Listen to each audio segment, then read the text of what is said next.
Hey y'all, this is Shay from Tithe Life, and this is our special edition Mother's Day episode. I'm so excited to be with one of my favorite people, also a wonderful mother, Miss Shanika. Shanika, tell the people about yourself. Hey, I am Shanika Joshua. I am Lachey's aunt, Yes. and I'm fabulous, Absolutely. Period. As the people say. as the people say. Period. Period. I don't like periods. Proverbs 31 says, charm is deceitful and beauty is passing, but a woman who honors the Lord, she shall be praised. So I'm giving you your flowers today. Thank you. That is so nice of you. I Yes, appreciate because that. you act like I don't give them to you. We're not doing that. Oh, no, a little bit, no. Oh, All wow. right. So I have a few questions for you. Okay. Tell me about how you grew up, the women who raised you, and what they were like.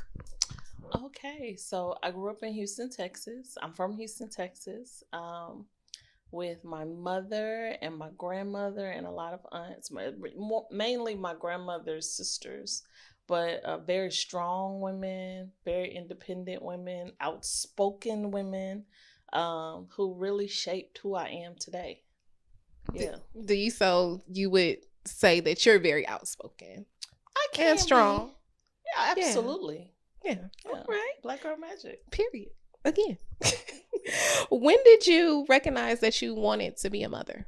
I've always wanted to be a mother. I mean, when I was young and with baby dolls, and I've always wanted to be a mother. It's been my heart's desire since I was a kid. And it probably has a lot to do with, caring for people or seeing how my grandmother was so caring. And I just knew that I wanted to be a mother always. That's amazing. Tell me about your motherhood journey and what some of the successes and challenges have been. Wow. Motherhood started a little later on in life for us, for me. So I have been married for, it'll be 23 years in December. Woo woo. And our first 15 years, it was just Josh and I. That's my husband. And we couldn't have a baby. We had some infertility issues, and it was super hard. We found out specifically on my 25th birthday, the challenges that we have. And, we thought about IVF, we thought about artificial insemination. We did all of that. And it was very difficult. I found this book, this infertility book. I do not remember the name of it, but one of the things was the lady talked about how she started praying for God to take the desire to have a child away. Mm-hmm. And so that was my prayer. I had a great marriage. Our marriage was strong. We kind of dived head first into just us. And God took the desire away. But then we had the opportunity to raise our nephew, Taylor. And he came to live with us when he was 11. So I thought this was it. This is my moment. This is what we're supposed to do. And it was good. Taylor was a blessing. I got to do all the things, be the football mom, be the wrestling mom for a minute, do the birthday things with him, all the things that I wanted to do. So it was great. And I had nieces and nephews that, I spoiled and spent time with. So it was good. I had a great marriage and I had a great life. There was that emptiness there, that I, wanted to fulfill. So but I was okay. And so in 2014, we got a call from, you said what? The journey. Mm-hmm. Okay. So we got a call at the end of the year of 2014 about, there was a mom who had already had children, and she, didn't think that she could do this one with the child she was pregnant with. So Terry McClure called me and was like, "Hey, it's a situation. Would you and Josh be willing?" And we was like, "Yeah, head first." And so we had to do a lot of things to prepare. And it was supposed to happen quickly because she was due in February. So this was December. So everything was fast forwarded really quick. But we didn't buy anything because we just didn't. We didn't know. So Josh decided to fast the entire month of February. I was like in pins and needles. And February came and went, and she decided to keep her baby. So that was heartbreaking because you're thinking this is your time. This is the things that, that promise. You got that promise.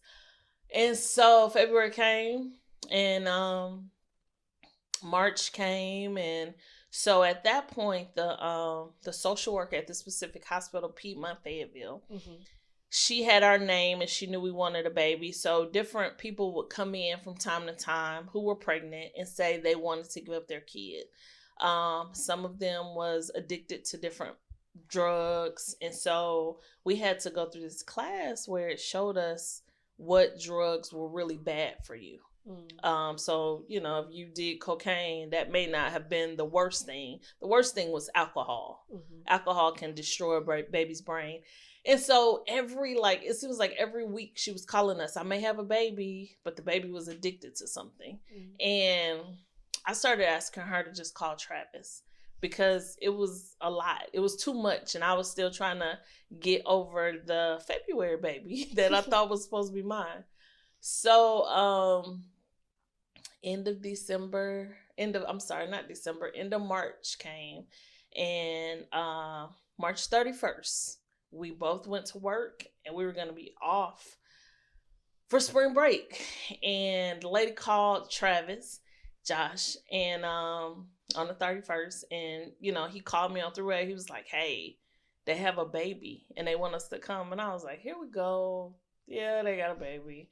And so she started telling us about this beautiful baby that had been born that evening, actually. And the March 30th, 2015. March 30th, 2015. And the birth mom was trying to leave. And in Georgia, if they leave the hospital, you have to call defects. So this particular social worker was trying not to do that. She wanted a home for the baby. And so she told us everything. She was like, "You have to get here immediately." And so we had a lawyer, and she was at another hospital, and so she couldn't come. And so she was like, "I don't think I can come." And it was a situation where I was like, "Okay, let me call Terry and see if I can get another lawyer." And so this was in Fayetteville. So Terry was like, "Let me get on it." So I was like, "Yes, just get a lawyer to the hospital." And it was far. It was like an hour from where we were, like 45 minutes, 50 minutes, Atlanta. And so we were driving, and they kept calling us like, "Are y'all close? She's trying to leave. I'm telling y'all." And so our heart is beating, and it was just scary because it was like, okay, if this lady leave, then here I am disappointed again. And we are I think I was driving. And I was speeding, and the phone kept ringing, and our lawyer finally was like, "Okay," because we told her to call the social worker, like, call and see. And she was like, "This is real. I'm gonna meet y'all there." So she actually met us there. And the birth mother was still there. We actually got to meet her for about 5-10 minutes. And beautiful lady. And she said that we had to do like a form, not a form, just like a card that told a little bit about me and Josh and what we like, and it had pictures of us. So she had read a little bit about us. So when we get there, we meet her, the nurse comes in, and the nurse was like, "It's time for her to be fed. Would you like to feed her?" And she's talking to me. And I'm like, "Yes, I want to feed her." We hadn't even seen her yet. We just knew it was a girl. Um, and so then the birth mom says, "Well, I want to see her." And so I'm like, "Uh-oh, here's this happening again." Um, so we all get up, and Josh and I go in the nursery, and she stands by the glass. She had signed the papers with the lawyer, and she stands by the glass. She takes a look, and I'm like super nervous because I'm thinking, this is it. She's gonna change her mind. And she looks and she walks away, and we never saw her again. But I go in the nursery and I see this bundle of grace. And Hence she grace. is just the most perfect thing I've ever seen. And we feed her. The hospital was amazing. They gave us a room. I mean, I had my own room, like I had just given birth. Like, we spent the night. They brought her in the room. It was amazing. That experience was amazing. It was, and you knew it was God. Like, this whole journey, it was God. It was all God. I know that for a fact. So that was my beginning of motherhood. I love that. That's amazing. It was amazing. Amazing grace. Amazing grace. It was amazing grace. Absolutely. You did mention about being such a special aunt as well, and you and UT, which is Uncle Travis, taking in Taylor. Shout out Tay Tay. No. Shout out Tay Tay. And you're also not just a very special aunt to him, but a special aunt to a lot of us. And how do you find that balance, being that special aunt, being a wonderful mom, being a wonderful wife, a wonderful daughter, a wonderful granddaughter, a wonderful friend, within the entire family dynamic? How do you balance all of that? I don't know. That's okay. I don't. That's okay. It's one of those things where I had special aunts. Like, I had a fun aunt who you could say anything to, and there was no judgment. And my Aunt Boosie, she's passed, but she was so fun. It was just, I loved our relationship. And I knew what type of aunt I had in my life, and I had several people, but I wanted to be that to my nieces and nephews, and I have a lot. So I don't know how I balance when I think about, like, oh, I haven't talked to this person. Me and Lynn Jr., our relationship is just sending each other cat videos, and he mentioned that. that's how we communicate.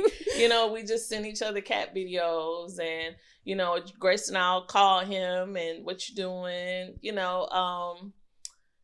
It's just different. Lloyd, I'll just call and see what he's doing, or send him a text, or just something. Even Jasmine and Jalen and Steven. The new thing is me sending them DMs and Instagram, just funny stuff, just keeping the communication open. I'm here. They all know I'm here. With you, I try to do weekly check-ins with you, see what's going on, see how you doing, because you just, you don't know. And so there are times when I feel like, oh, I haven't talked to somebody, so let me step in and see what's going on with them. That's important. So I really love the holidays when I'm tired afterwards, but I enjoy when everybody is here. I really do. I think Josh does too, in his own special way. But we enjoy when the kids are here, and we still call y'all kids, and you like almost 40. Don't be telling my business. So and I'm not almost 40. We really enjoy the pop-ins, the sleepovers, the cackling, and I know Grace does. Yes. She absolutely loves when family is around. So I've always wanted to be in that, family environment. And that's what we try to create over here. And I know I tell you thank you all the time. And that's why I grabbed a little tissue. I Oh know I no, tell goodness, you got some thank you tissue. all the time, but really, seriously, thank you. Like, I know we will laugh and joke all the time. If I don't call or I don't respond to We texts, beefing. are we beefing? Are we beefing? I need to know. Are we beefing? But Yeah. I'm so thankful to be able to call you and to be able to count on you. And it's like I said, I appreciate it a lot. Who are some biblical and natural mothers that you admire? My favorite mother was Hannah. That See, is that's like, I spent, yes. I feel like me and Hannah, we had like a real connection. Mm-hmm. She was somebody that I read about and just, that was my go-to person. Same. And when I get to heaven, me and her are gonna hang out a lot. That's my BFF. Period. Hannah is my BFF. I really,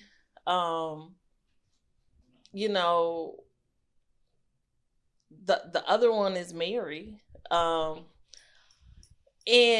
it's just the understanding of, she always knew who her child was, and knew the journey and the destiny and was okay with it. And that's what I'm trying to be with Grace. Like, she is so remarkable, and I feel like I may be holding her back because I don't want her to grow up so quickly. But man, I could just see her potential and just know the greatness that she has in her, and I just can't wait to see it and experience it and love it. Because just to see your child's potential and to see the greatness that they have and allow them to just go and be great for everybody else is amazing to me, So, I do not know the name of this person. I don't even know if she had a name, but it was Elijah and the mom, and he gave her, he told her, the Shumanite woman, I'm gonna give you this baby. And she's like, wait a minute, I didn't ask for that. Me and my husband been fine. And I identified with that, because on my journey and that February, it's like, I didn't ask for this. Y'all got these feelings. I got all these feelings. And then her son gets sick. And she was like, look, you gonna come and do what you need to do. And I feel like I will be that mom. Like, you will come, you will pray, you will heal, because I did not ask for this. So I identify, with her as well. Yeah. So I want to go back real quick to something that you said about Hannah, because I can definitely relate. How, in that relation to Hannah, handling, and I feel like this is something that I deal with and have dealt with, questions from other people or expectations from other people or society, and just pushing past that. Yeah, it's so funny. With my own journey, I realized that it's questions you don't ask. It's okay not to ask those. It's this whole thing of, everybody thinks, okay, you get married, you do this, and that may not be everybody's journey. But some people, I just look at it sometimes as some people don't know any better and they don't mean anything. Like some of our family, us going through our journey did not understand.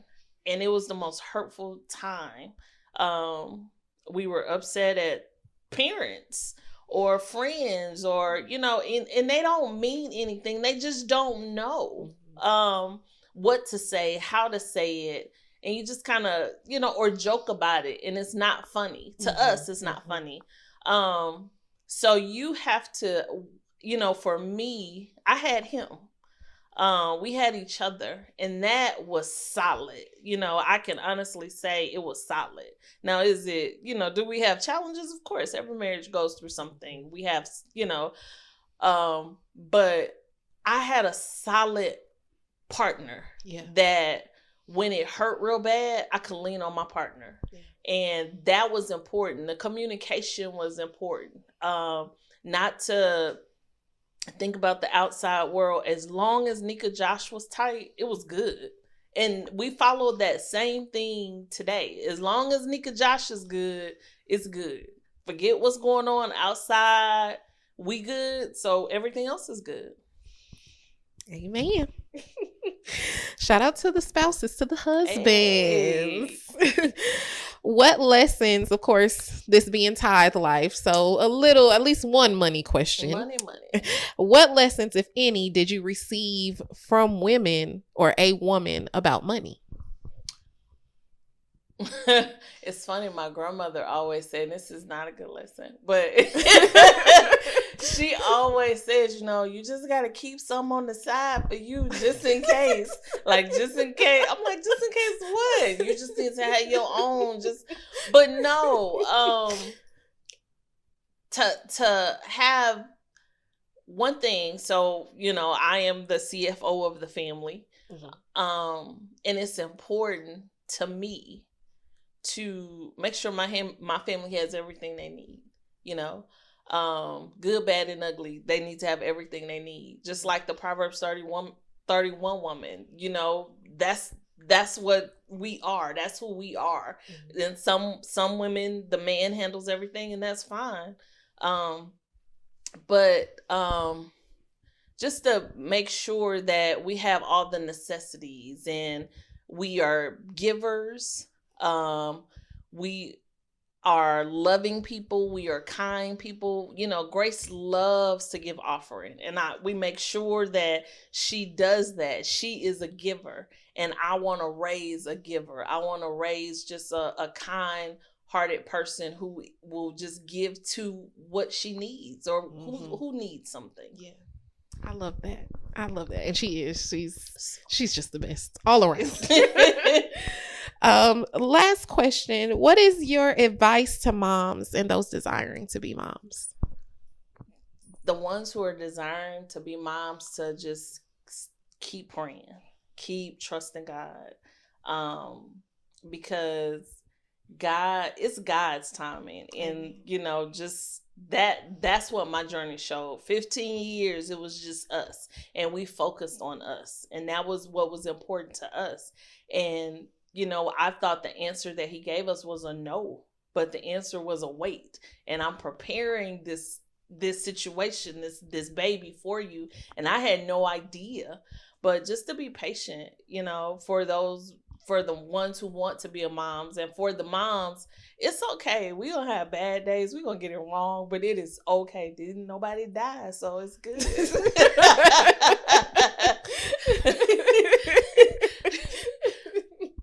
Well, I appreciate you. I just want to do a quick shout out to both of our grandmothers because, we love them very much. I have my shirt with Tina on it today. Yes, beautiful. And Tina. You shout out to Day Day. Shouting out Day Day, 88, and just awesome. Well, thank you all for tuning in. Happy Mother's Day. Happy Mother's from Tithe Life. From Tithe Life.